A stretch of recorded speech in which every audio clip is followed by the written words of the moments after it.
Memory shapes our sense of self. Our present is both founded on the accumulation of memory and engenders the shape of new memories brought to recall in the future. Because memory is always situated in place, how can an understanding of momentary minds in place fuel flourishing throughout a personal timeline? There's no single factor that affects us for 90% of the time as our built environment. For much of this time, we are wandering in our personal clouds. The pull of distraction and our habitual mental loops catapult us to places everywhere but the physical place we are in the present moment. To us, our built environments are at best backdrops and at worst invisible.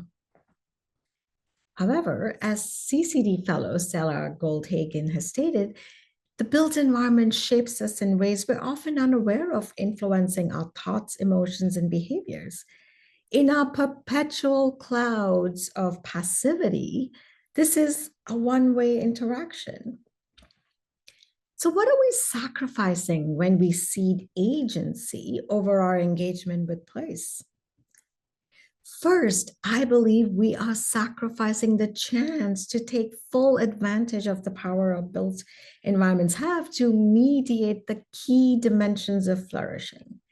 And second, in a cloud of disembodied distraction, we give up the ability to intentionally take from place the attributes that can enrich and expand memory making.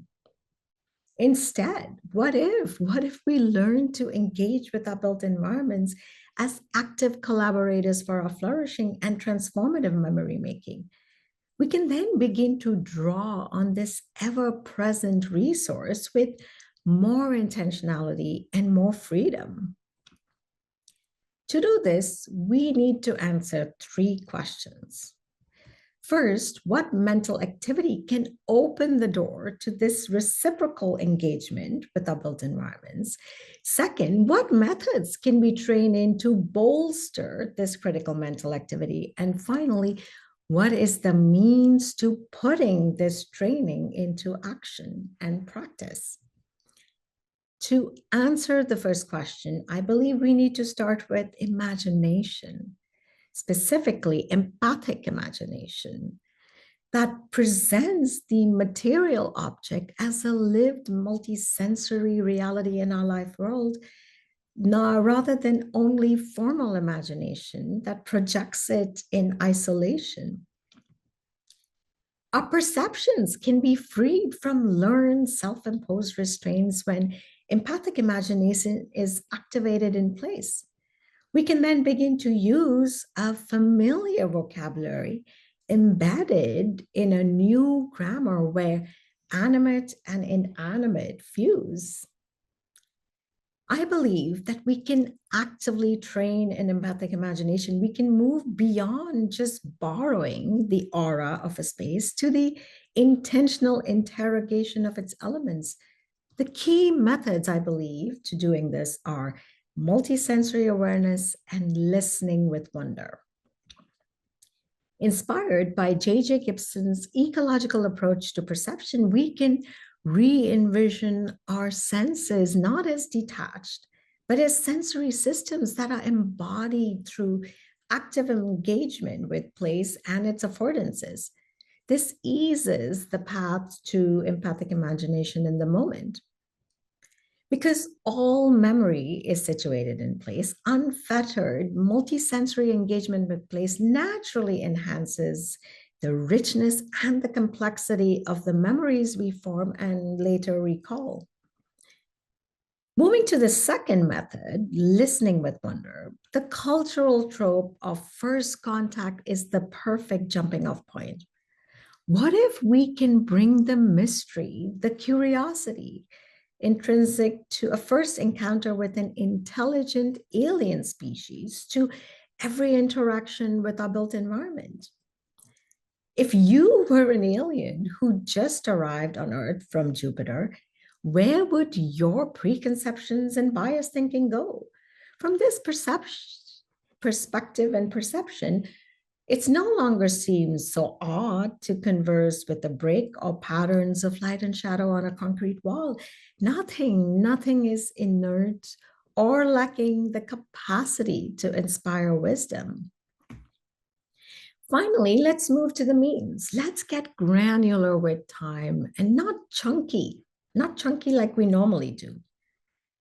Our conscious existence is basically a continuum of what we can think of as momentary minds. Each momentary mind is the effect of a previous mind and the cause for the next mind.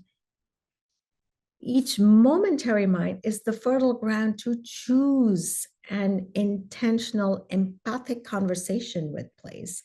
And this realization provides a sense of agency, a sense of creative agency. So, what does all of this look like in practice?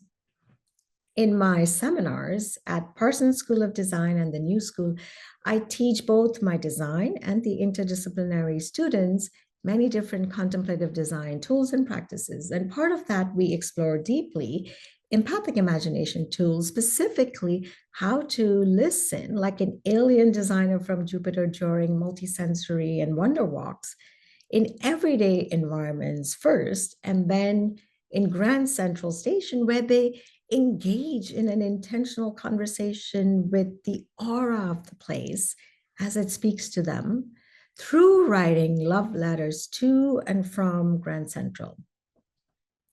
So, what happens when students surrender to these practices?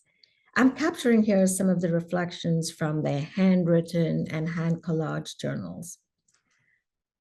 One student said, adopting the perspective of an alien from Jupiter was more than an imaginative exercise. It was a profound shift in perception. The station breathed, echoed, and conversed in ways that I had previously ignored. Another said, through the eyes of my friend from Jupiter, the colors seemed brighter, the shapes more curious, and even the mundane things felt like little discoveries. I was reminded that wonder was in everyday moments waiting for us to slow down enough to notice.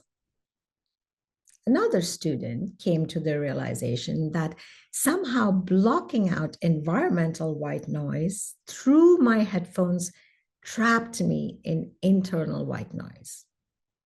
And finally, another student said, these practices made the familiar unfamiliar.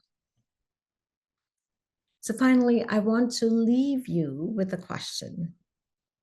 How would our built environment more effectively mediate flourishing if we as designers consciously train in the skill of empathic imagination in place? Thank you so much for listening.